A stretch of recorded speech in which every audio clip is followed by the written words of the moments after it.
परम शांति।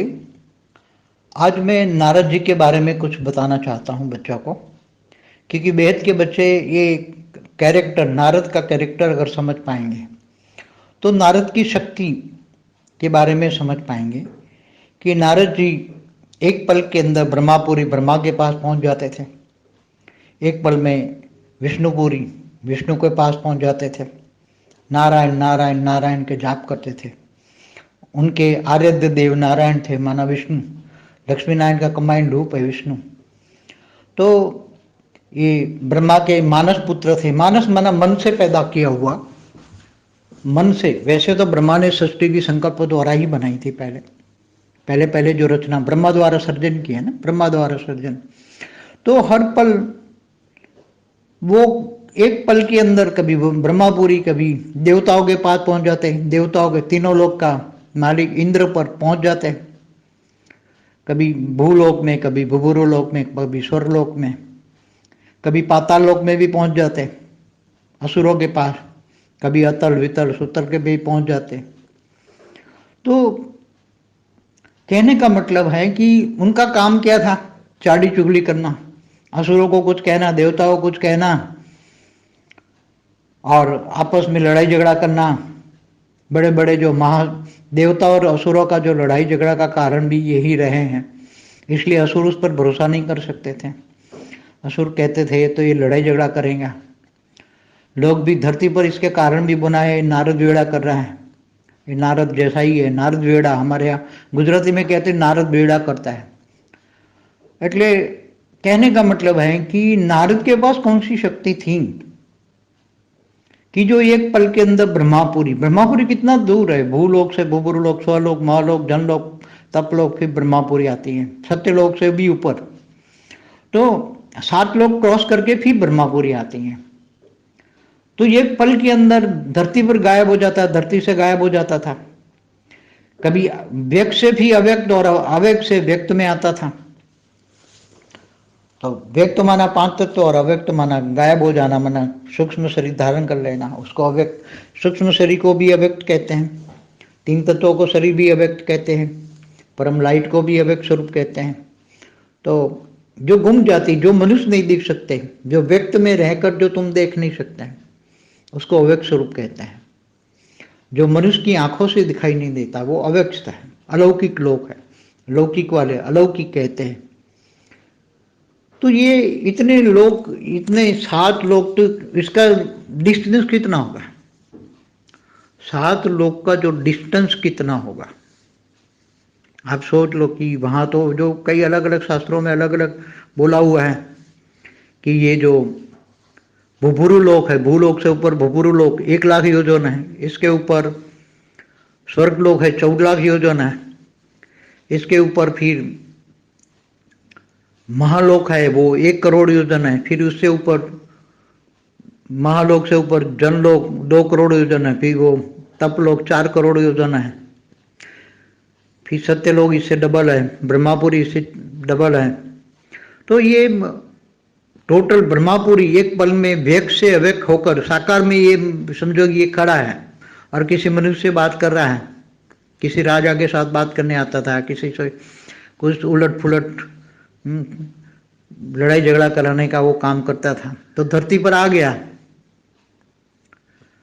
तो कहने का मतलब कि वो 1 सेकंड के अंदर व्यक्त से अव्यक्त भी बन गया और अव्यक्त स्वरूप में वहां ब्रह्मापुरी पहुंच गया।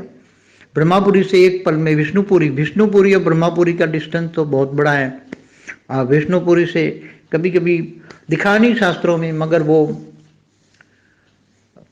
जो ब्रह्मांड की आदि शक्ति जो है, वो जो ब्रह्मा विष्णु शंकर के द्वारा जो सारा संकल्पों द्वारा पूरा ब्रह्मांड चलाती है, ब्रह्मांड की आदि शक्ति जो शिव की शक्ति है, शिवपुरी में रहती है, उनके पास भी चला जाता था सारी चाड़ी चुगली, सारा रिपोर्ट देने के लिए पूरे ब्रह्मांड का।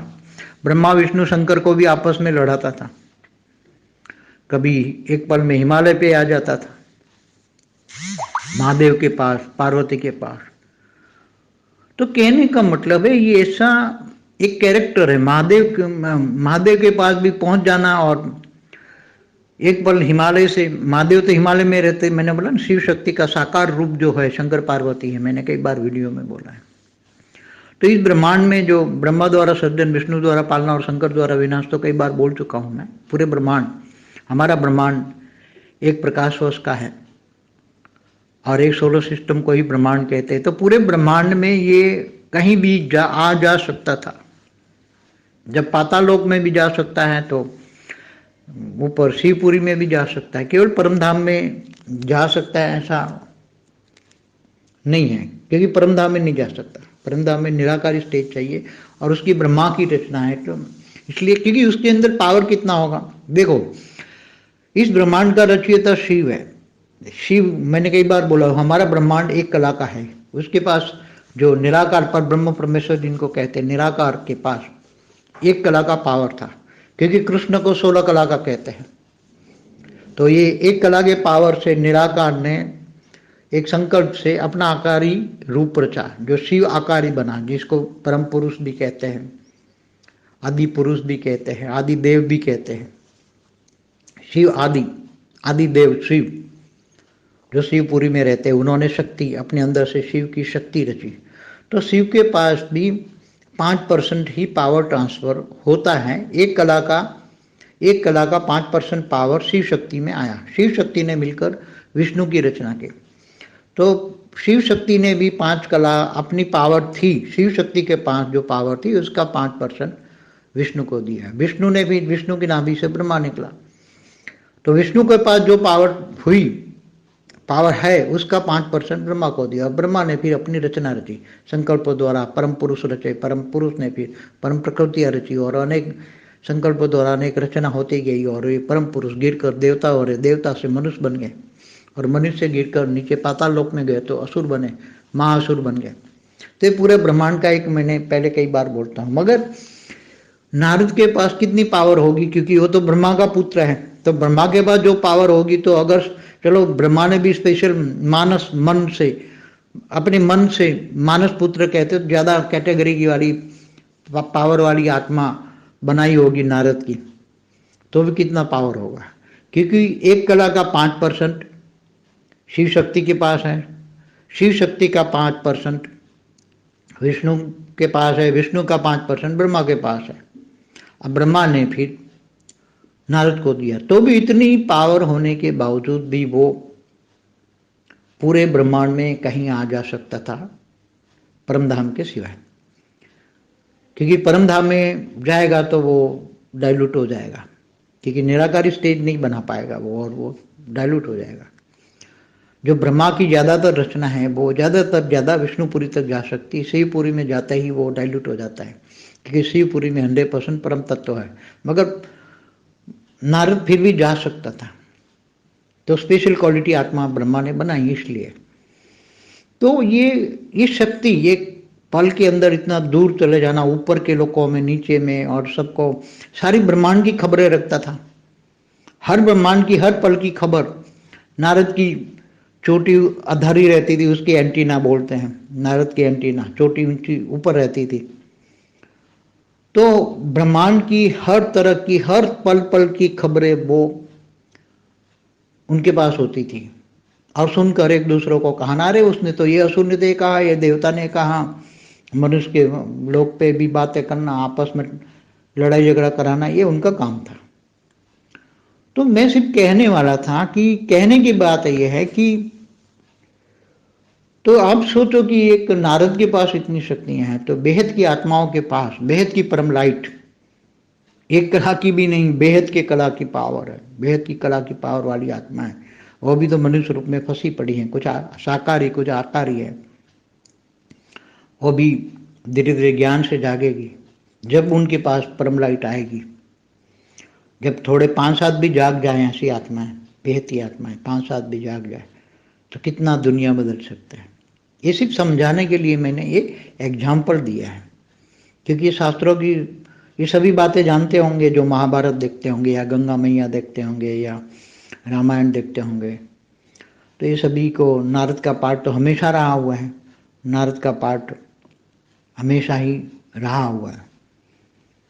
इसलिए सब नारद को समझ सकते हैं इनके पास कौन सी शक्ति थी सुनने की, रूप बदलने की, दूर दूर तक एक पल में पहुंचने की, सीधा इमर्ज हो जाने की। तो ये आत्मा की शक्ति मन की गति से चलती है। मन, जैसे रावण का विमान था पुष्पक विमान, वो मन की गति से चलता था। वो विमान 3 तत्व वाला था। मन किया, संकल्प किया, वो विमान प्रकट हो गया और मन की गति से चलेगा। जिसमें सीता का हरण किया था उसने, और मन की गति से गायब हो गया। मन को कहा डिजॉल्व, तो डिजॉल्व मतलब गायब, तो गायब। जब किया प्रकट तो प्रकट। उसमें बैठने वाले भी हल्के हो जाते थे। तो ये सब मंत्रों की शक्ति पहले देवताओं के पास थी, जिन देवताओं के ऐसे भी थे। तो मंत्रों की शक्ति पहले थी। ऐसे आज साधन है, आज का जैसे ये आप देख रहे हैं साइंस के साधन आज, और आगे चलकर तो बहुत जबरदस्त स्पिरिचुअल साइंस आने वाला है। ये सब कुछ टेक्नोलॉजी बदल जाएगी, बहुत जल्दी ही बदल जाने वाली है। स्पिरिचुअल साइंस आएगा। तो जब स्पिरिचुअल पावर वाले विमान होंगे, परम लाइट का विमान होगा, तो जब सारी दुनिया बदलने में, बेहद की आत्माओं को दूर जाने में, पूरी दुनिया बदलने में, दूर तक जाना है, बेहद की कला के ब्रह्मांड तक जाना है बेहद के बच्चों को, तो बेहद का विमान में बैठकर, जो परम लाइट, बेहद की कला का परम लाइट का विमान हो, उसमें बैठकर जाएंगे तो इनकी गति क्या होगी, स्पीड कितनी होगी, ये सब बता रहा था एग्जाम्पल दे के, बुद्धि में थोड़ा ज्ञान इमर्ज कराने के लिए। परम शांति।